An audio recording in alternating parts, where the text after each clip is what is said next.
জান্নাতু আদনিন তাজরি মিন তাহতিহাল আনহার, যেই জান্নাতের নিচে পাওয়া যাবে নহর। ও বান্দা, কতদিন থাকবা সেই জান্নাতে? আল্লাহ পাক বলেন, খালিদিনা ফিহা আবাদা, যার কোনো শেষ কখনোই নাই। ও বান্দা, দুনিয়ার সুখ কিছুদিনের মাঝে আবার শেষ হয়ে যায়। যেমন তুমি চেয়ারম্যান হয়েছো, 5 বছর পর তোমার চেয়ারম্যানই শেষ হয়ে যায়। এমপি হয়েছো, 5 বছর পর তোমার এমপির মেয়াদ শেষ হয়ে যায়। তুমি ক্ষমতাশীলের একজন ক্ষমতার অধিকারী হয়েছো। ও বান্দা, একদিন তোমার ক্ষমতা শেষ হয়ে যায়। কিন্তু আমি রব্বে কারিম তোমার জন্য এমন একটা জান্নাত বানাইছি, যেই জান্নাতে ঢুকলে আর কোনো দিন তোমাকে বাইরে হওয়া লাগবে না। আজকে আমি আপনি সেই স্থায়ী জান্নাত থেকে দূরে সরে আসি, অস্থায়ী সুখের পিছনে দৌড়াদৌড়ি করতেছি।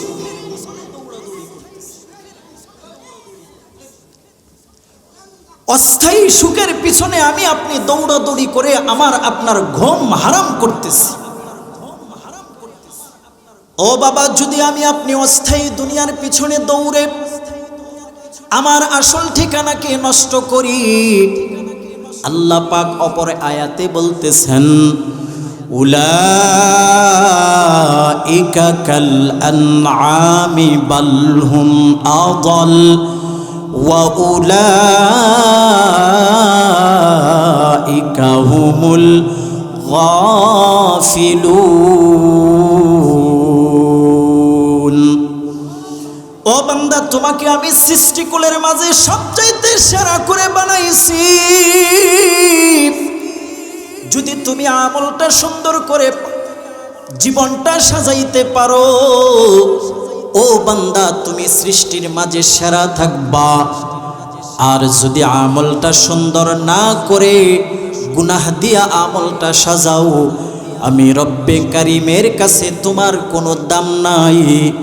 আমার কাছে যতটুক একটা হাইওয়ান জানোয়ারের দাম আছে, তার চাইতেও জঘন্য তুমি আমি রব্বে কারিমের কাছে। অর্থাৎ এই জীবনে যদি আমি আপনি নেক আমল করতে পারি, আমার আপনার এই হায়াতটাকে নেক আমল দিয়া সাজাইতে পারি, তাহলে রব্বে কারিমের কাছে আমার আপনার দাম আছে। আর না হয়তো আমার আপনার দাম আল্লাহর কাছে নাই। এজন্য আল্লাহ পাক আমাকে আপনাকে জন্ম থেকে মৃত্যু পর্যন্ত যতটুক সময় দান করেছেন, এই সময়টা কেন দান করেছেন? যেন আমি আপনি ভালো আমল কে কার চাইতে বেশি করতে পারি, এটা পরীক্ষা করার জন্য। তাহলে দুনিয়ার জীবনটা কেন? ভালো আমল করার জন্য। তাহলে আমরা সবাই তো ভালো আমল করতে চাই, কি বলেন? হ্যাঁ, দুনিয়ার লাইনে তো কেউ কারো পিছনে না। দুনিয়ার লাইনে কেউ কারো পিছনে থাকতে চায় না। একজন আরেকজনের আগে কেমনে যাওয়া যায়, সেই প্রতিযোগিতায় আমরা সবাই ব্যতিব্যস্ত হয়ে যাই।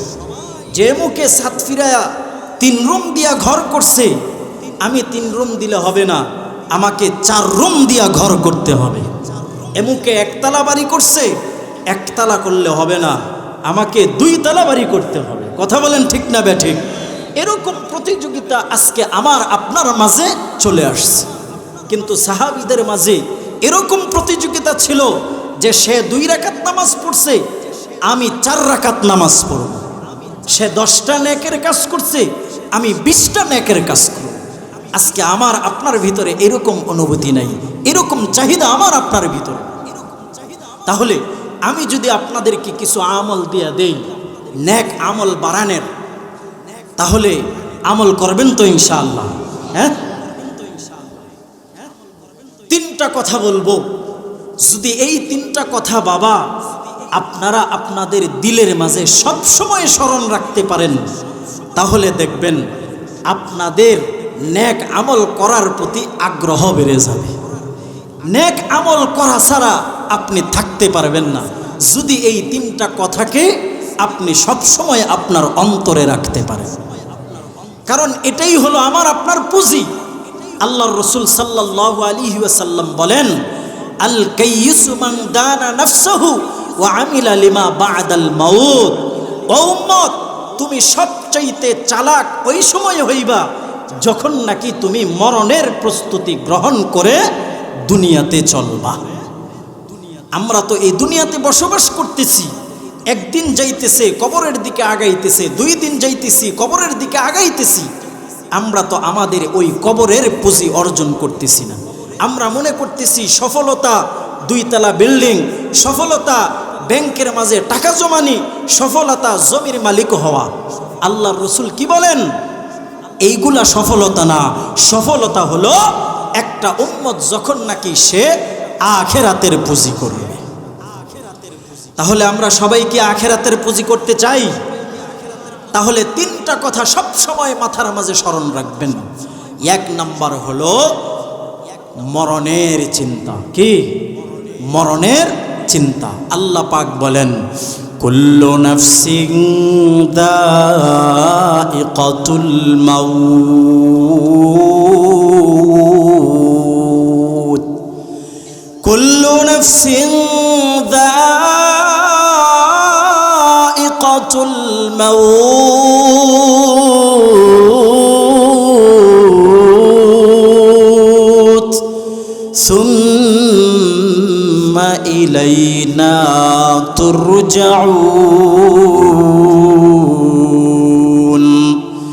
ও মুসলমান, আপনি আপনার মনটাকে এরকম ভাবে বুঝাইবেন, ও মন, আল্লাহ তো তার কালামে হাকিমে বলেই দিয়েছেন সকল প্রাণীকে একদিন না একদিন মৃত্যুর স্বাদ গ্রহণ করে আল্লাহর কাছে যাওয়াই লাগবে।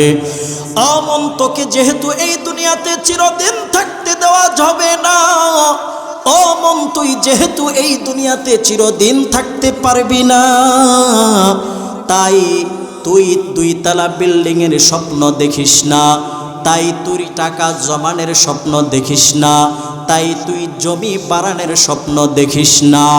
কারণ এই সমস্ত ধন দৌলত সব কিছু ফেলে মৃত্যুর মাধ্যমে সব কিছু পরিত্যাগ করে একদিন আল্লাহর কাছে যাওয়াই লাগবে।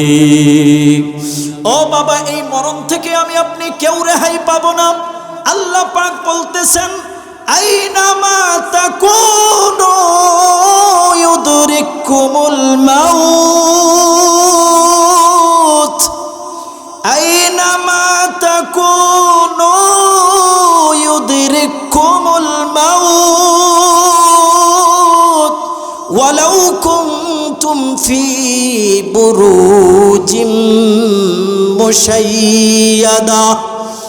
মরণ থেকে যতই পালাও, মরণ তোমায় লইবে ঘিরি। যদিও সুদূর আকাশ পানে পালাও সেথাই লাগিয়ে সিঁড়ি। ও বান্দা, তুমি এই মরণ থেকে কখনোই বাঁচতে পারবা না। এই মরণ থেকে যদি তুমি বাঁচার জন্য সুদূর আকাশে সিঁড়ি লাগায়া পলায়ন করো, ও বান্দা মনে রাখবা, মরণ একদিন না একদিন তোমার কাছে হাজির হয়ে যাবে। ও বাবা, এই মরণকে ভুলে গিয়ে দুনিয়ার ধন দৌলতের পিছনে দৌড়াচ্ছেন, টাকা পয়সা জমা করতেছেন, ক্ষমতার পিছনে দৌড়াচ্ছেন। ও বাবা, যেদিন মরণ আমার কাছে চলে আসবে, এই টাকা পয়সা ক্ষমতা ধন দৌলত কিছুই আমাকে ধরে রাখতে পারবে না। হও না যতই তুমি বীর পালুয়ান, হও না যতই তুমি বীর পালুয়ান, মালাকুল মউত এসে নিবে তোমার জান। 3.5 হাত ওই মাটির ঘরে রবে তুমি একা পরে। قل إن الموت الذي تفرون منه فإنه ملاقيكم ثم تردون। ও বাবা, যেই মরণ থেকে আমি আপনি আজকে পালায়ন করতেছি, যেই মরণ থেকে আমি আপনি গাফিল হয়ে দুনিয়ার মহব্বত অন্তরে ঢুকাইতেছি, ও বাবা, যখন আমার আপনার সময় হয়ে যাবে, একদিন আজরাইল আমার সামনে এসে হাজির হয়ে যাবে। ও বাবা, 1 মিনিট আগেও না, 1 মিনিট পরেও না। আল্লাহ পাক বলেন, ওয়ালিকুল্লি উম্মাতিন আজাল, ওয়ালিকুল্লি উম্মাতিন আজাল, فإذا جاء أجلهم لا يستأخرون ساعة ولا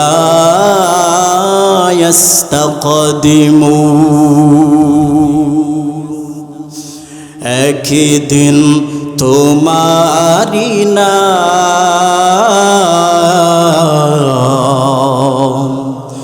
মসজিদে হবে এলান। কথা ঠিক না বেঠিক? একদিন তোমারি নাম মসজিদে হবে এলান।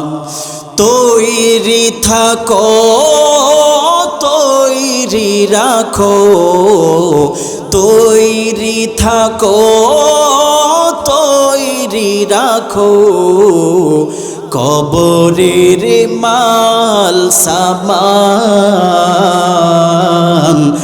একদিন তোমারি নাম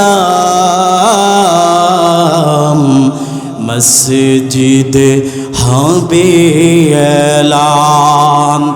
ও বাবা, চক্ষু দুইটা কিছুক্ষণের জন্য আপনি বন্ধ করেন। ও বাবা, চক্ষু দুইটা বন্ধ করে দেখেন, আপনার ডাইনে কে বসা আছে তারেও আপনি দেখেন না, আপনার বামে কে বসা আছে তারেও আপনি দেখেন না, আপনার পিছনে কে বসা আছে তারেও আপনি দেখেন না। এমনকি আপনার সামনে কোন হুজুর বয়ান করতেছে ওনারেও আপনি দেখেন না। ও বাবা, চক্ষু দুইটা বন্ধ করে একটু চিন্তা করেন আর মরণের মোরাকাবা করেন। যেদিন আমার আপনার পাশে হযরত আজরাইল চলে আসবে, আমার আপনার দেহ থেকে রূহ পাখিটা নিয়ে যাবে, আমারও দুইটা চক্ষু এরকম ভাবে বন্ধ হয়ে যাবে। ডাইনে বসে আমার সন্তানরা কাঁদবে, বামে বসে আমার আত্মীয় স্বজনরা কাঁদবে, আত্মীয় স্বজনরা আমাকে দেখার জন্য চলে আসবে। সকল আত্মীয় স্বজনরা একে অপরকে ফোন দিবে, বলবে ওই আমাদের বাড়িওয়ালা দুনিয়াতে আর নাই, শেষ দেখাটা দেখবার যদি চাও তাহলে তাড়াতাড়ি চলে আসো। ও বাবা, আপনার দুইটা চক্ষু বন্ধ, আপনার দেহটা পড়ে আছে, আপনার আত্মীয় স্বজনরা সবাই চলে আসছে, কেউ চলে গেছে বাঁশঝাড়ে বাঁশ কাটার জন্য, কেউ চলে গেছে বাজারে আপনার জন্য কাফনের কাপড় আনার জন্য। ও বাবা, কেউ পানি গরম দিচ্ছে আপনাকে শেষ গোসল দেওয়ার জন্য, পানিও গরম শেষ, আপনার গোসলটাও রেডি। বাবা,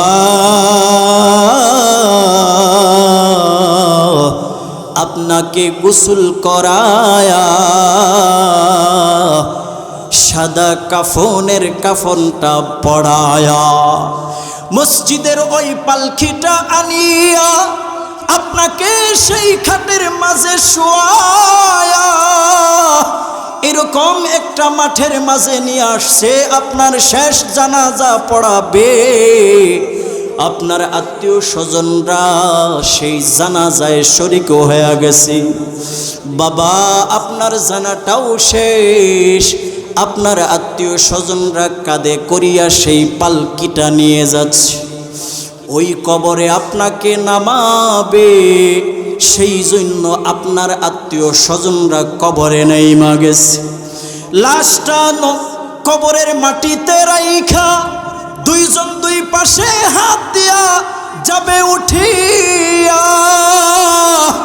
ও বাবা ওই কবরে আপনি শুধু থাকবেন একা একা শুইয়া, বাঁশের ছাইনি গুলা দিয়া ও বাবা কলা পাতা অথবা পলিথিন কাগজ দিয়া আপনার আত্মীয় স্বজনরা সবাই আপনার কবরে দিবে মাটি, আর সকলেই বলতে থাকবে মিনহা খলাকনাকুম ওয়া ফিহা নুঈদুকুম ওয়া মিনহা নুখরিজুকুম তারাতান উখরা। ও বাবা সকলেই মাটি দিয়া সবাই যাবে যার যার ঘরে চলিয়া, আপনি শুধু ওই কবরে থাকবেন একা। ও বাবা যার জন্য মাথার ঘাম পায়ে ফেলাইলেন, যার জন্য রাতের ঘুম হারাম করলেন, দিনের খাবার হারাম করলেন, ও বাবা আপনার সন্তান আপনার সাথে যাবে না, আপনার স্ত্রী আপনার সাথে যাবে না, আপনার ধন দৌলত টাকা পয়সা কিছুই যাবে না। এজন্য আল্লাহর রাসূল সাল্লাল্লাহু আলাইহি ওয়াসাল্লাম বলেন, ও উম্মত যেহেতু দুনিয়া ছেড়ে চলেই যাওয়া লাগবে, তাই তুমি দুনিয়ার মাঝে এমনভাবে বসবাস করো যেন তোমাকে দেখলে মনে হবে তুমি একটা মুসাফির। আল্লাহর রাসূল বলেন, কুন ফিদ দুনিয়া কাআন্নাকা গরীবুন আও আবিরু সাবিল। ও উম্মত দুনিয়ার মাঝে তুমি এমন ভাবে বসবাস করো যেন তোমাকে দেখলে মনে হবে তুমি একটা মুসাফির। কথা বলেন, আমরা মুসাফির। কেউ কি আমরা এই দুনিয়াতে থাকতে পারবো? পারবো না। একদিন না একদিন এই দুনিয়া ছেড়ে ওই অন্ধকার কবরে চলে যেতে হবে। এজন্য মুহতারাম হাজিরিন, যদি আমি আপনি আমল সুন্দর করতে চাই, এক নাম্বার বিষয় হলো বেশি বেশি করে ওই মরণের চিন্তা করা চাই। কারণ আল্লাহর রাসূল বলেন, আকসিরু যিকরা হাদি মিন লাযাতিল মাউত। ও উম্মত বেশি বেশি করে তুমি মরণের চিন্তা করো। বাবা যদি ফজরের নামাজ পড়ে আপনি চিন্তা করেন, ফজরের নামাজ পড়ছি জানি না আমি জোহর পর্যন্ত আমার হায়াতটা পৌঁছবে কিনা। বলেন, যদি এরকম চিন্তা আমার ভিতরে আনি, তাহলে জোহর কি আমারে দিয়া মিস হতে পারে? জোহরের নামাজ পড়লেন আর চিন্তা করলেন আমার হায়াতটা কি আসর পর্যন্ত পৌঁছবে, এটা তো আমি জানি না। কারণ আল্লাহ পাক এই জিনিসটাও গোপন রেখেছেন, এই ইলমটাও আল্লাহর কাছে রেখেছেন। আল্লাহ পাক বলেন, ওয়ামা তাদরি নাফসুম বিআইয়ি আরদিন তামুত। আমার কোন বান্দাটা কখন কোথায় মৃত্যুবরণ হবে এটা সে নিজেও জানে না, শুধুমাত্র জানি আমি আল্লাহ।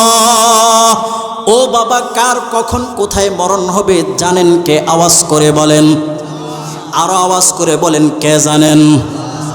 তাহলে আমার আপনার এই চিন্তার সময় আসেনি, সুযোগ আসেনি। বয়সটা 40 হোক, তারপর নামাজ পড়ুম নে, আছে এই সুযোগ। সব সময় মরণের চিন্তা করে এই দুনিয়ার মাঝে আমাকে আপনাকে বসবাস করতে হবে। তাহলেই রসুলের হাদিস অনুযায়ী আমি চালাক, বুদ্ধিমান। الذي خلق الموت والحياة ليبلوكم أيكم أحسن عملا। ও বান্দা, তোমার জীবন মরণ সৃষ্টি করেছি তোমার আমল কে কার চাইতে বেশি করো এটা পরীক্ষা করার জন্য। ও বান্দা, তুমি যদি আমল সুন্দর করতে চাও, 1 নাম্বার মরণের চিন্তা বেশি বেশি করে করো।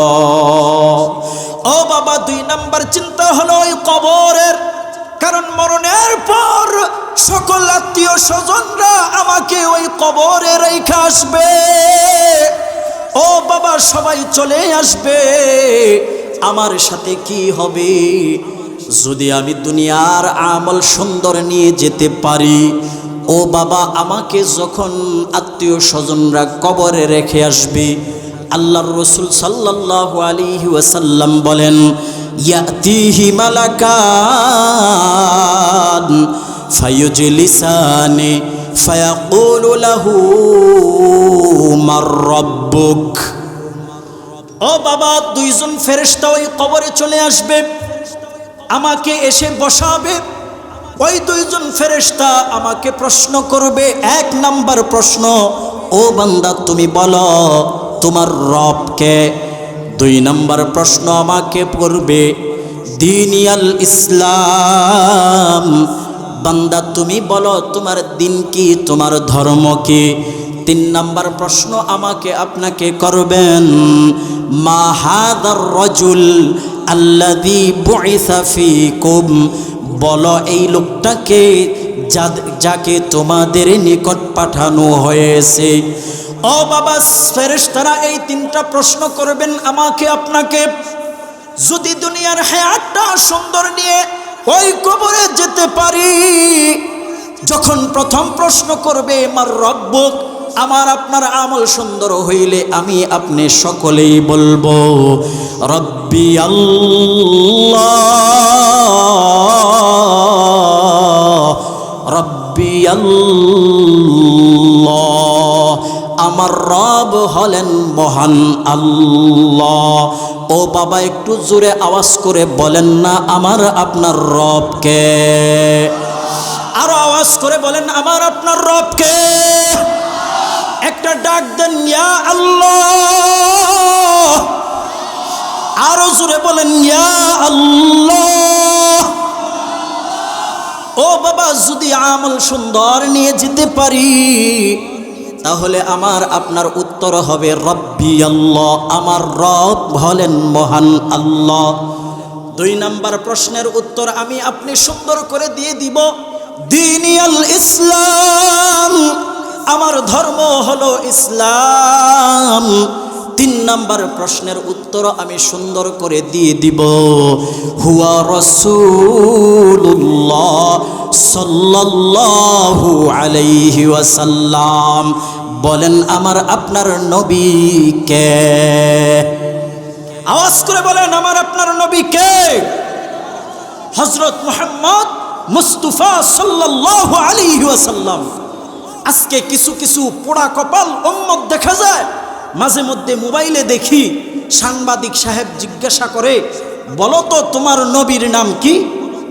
সে এমন এমন নাম বলে যেটা মাইকে এখন বলা যাবে না, হয়তোবা আপনারা ভিডিওর মধ্যে দেখছেন। আমার আপনার নবীর নাম ছাড়া অন্য অন্য নবী নাম বলে। এজন্য উম্মত, আমার আপনার সন্তানকে নবীর নাম চিনানো আমার আপনার দায়িত্ব। কথা বুঝে আসছিনি? তাহলে আমার আপনার নবীর নাম কি? বলেন বলেন। ও বাবা, যখন আমি আপনি এই উত্তরটা দিয়ে ফেলবো, হুয়া রাসূলুল্লাহ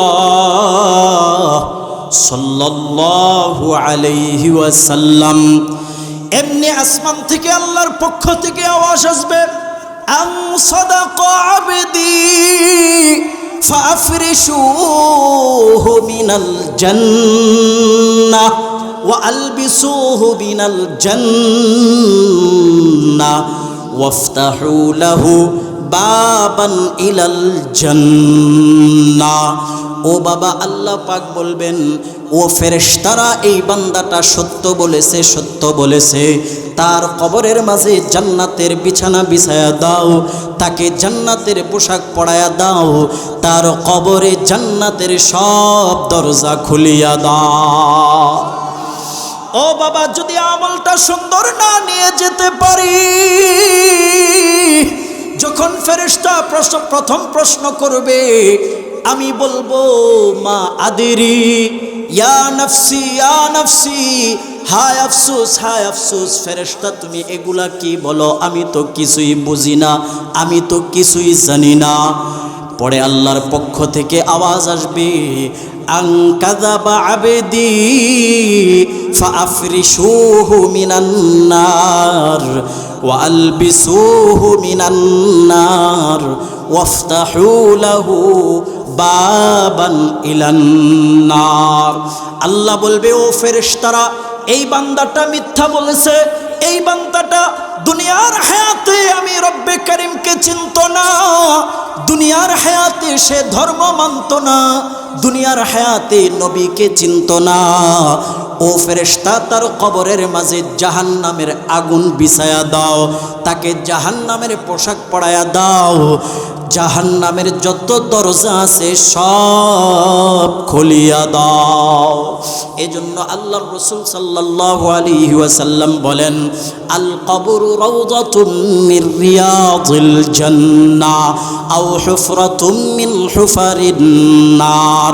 ও উম্মত, কারো জন্য কবরটা হবে জান্নাতের বাগানের একটা বাগান, আবার কারো জন্য হবে জাহান্নামের গর্তের একটা গর্ত।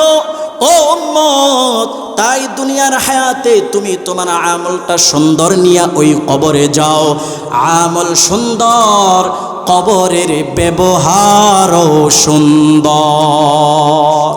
ও বাবা, আজকে আমার আপনার অন্তরে কবরের ভয় নাই। রাসূল করিম সাল্লাল্লাহু আলাইহি ওয়াসাল্লাম যখনই কোনো কবরের পাশ দিয়া যাইতেন, এত এত কান্না করতেন ওই কবরের আযাবের ভয়ে। হযরত উসমান রাদিয়াল্লাহু তাআলা আনহু বলেন, রাসূল কবরের আযাবের ভয়ে এত কান্না করতেন, রাসূলের দাড়ি মোবারক পর্যন্ত চোখের পানিয়ে ভিজে যাইত। ও বাবা, হযরত খাদিজা রাদিয়াল্লাহু তাআলা আনহার অন্তরে ওই কবরের কি পরিমাণ ভয় ছিল, অথচ সর্বপ্রথম ইসলাম ধর্ম গ্রহণকারিণী একজন মহিলা হযরত খাদিজা, যিনি হযরত রাসূল করিম সাল্লাল্লাহু আলাইহি ওয়াসাল্লামের পহেলা স্ত্রী, উনি যখন মৃত্যুবরণ করবেন, রাসূলের হাতে ধরে বলতেছেন, ইয়া রাসূলুল্লাহ, ইয়া হাবিবাল্লাহ, আমার তো মনে হয় সময় শেষ, আমার চক্ষু যখন বন্ধ হয়ে যাবে, আমাকে তো ওই কবরে রাখবেন, যেই কবরটা হলো একাকী ঘর, যেই কবরটা হলো পোকা মাকড়ের ঘর, যেই কবরটা হলো বিছানাহীন ঘর। ওগো রাসূল, আমি কেমনে ওই কবরে থাকবো? ও বাবা, হযরত খাদিজাকে আল্লাহর রাসূল সান্ত্বনা দিতেছেন, ও খাদিজা, তুমি হলে আমার পহেলা স্ত্রী এবং ইসলাম ধর্ম গ্রহণকারিণী প্রথম মহিলা। যখন তোমার মৃত্যু হবে, কবরে রাখবো, আমার জান্নাতের দুই স্ত্রী এসে তোমাকে আহলান সাহলান জানায়া আল্লাহর জান্নাতে ঢুকাইয়া দিব। এর মানে হলো আমার আপনার নবী আম্মাজান হযরত খাদিজাকে কবরের চিন্তা থেকে বিরত রাখতে চাইছে, কিন্তু বাবা হযরত খাদিজার দিল থেকে কবরের চিন্তা যেন দূর হয় না। আজকে আমি আপনি কে? আমার আপনার অন্তরে ওই কবরের চিন্তা নাই, অথচ নবীজির জবানে শুনেছে জান্নাতে ঢুকবে, আহলান সাহলান জানায়া আল্লাহর জান্নাতে প্রবেশ করাবে। হযরত খাদিজাকে এরপরেও কবরের চিন্তা তার অন্তর থেকে দূর হয় না। বলতেছেন, ইয়া রাসূলুল্লাহ, ইয়া হাবিবাল্লাহ, আপনার নিকট আমার দুইটা আবদার। এক নাম্বার আবদার হলো আপনার গায়ের একটা পোশাকের অংশ আমার কাফনের সাথে দিয়া দিবেন। আরেকটা আবদার হলো আপনার বরকতি হাতে আমার এই চেহারাটাকে কাবা বাইতুল্লাহর দিকে ঘুরায় দিবেন।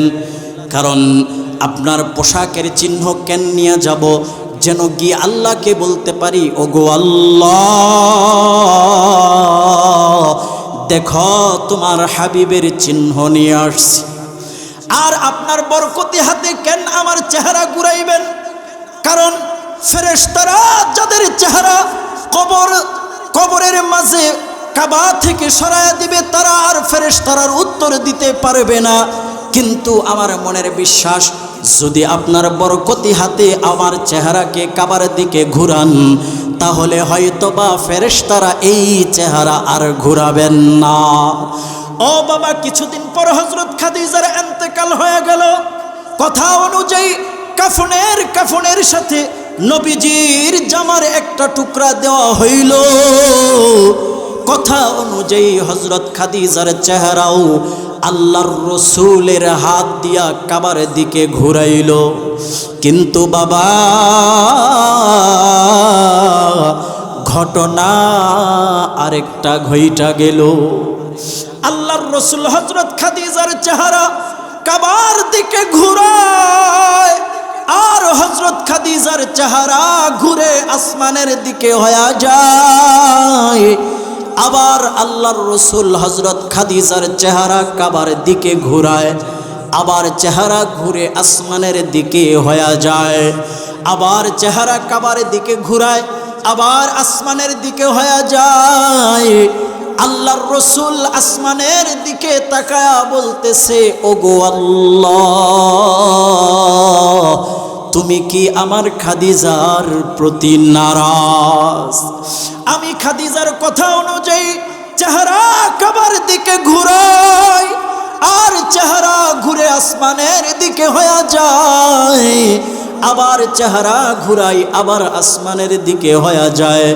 ওগো আল্লাহ তুমি কি আমার খাদিজার প্রতি নারাজ?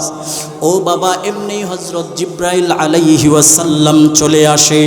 হযরত জিব্রাইল এসে ডাক দেয়, ইয়া রাসূলুল্লাহ, ইয়া হাবিবাল্লাহ, আপনার খাদিজার প্রতি আল্লাহ এমন খুশি, আপনার বরকতি হাতে হযরত খাদিজার চেহারা কাবার দিকে ঘুরান।